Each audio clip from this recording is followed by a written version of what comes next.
Well, starting a fire and today I'm working on my house.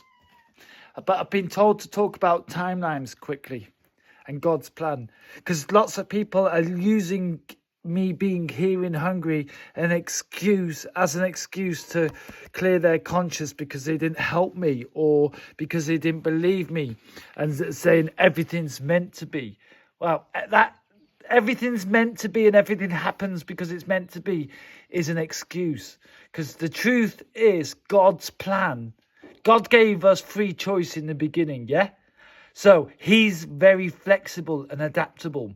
And it's like permaculture or alchemy. You make the best out of every solution, out of every situation. The solution is the problem.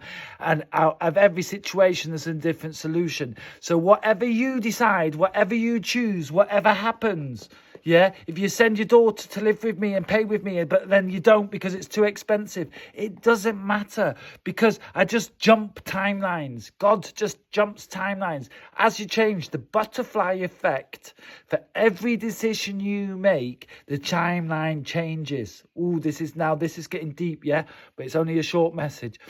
So it doesn't matter because the divine plan, God's plan, doesn't matter what we choose, it just adapts.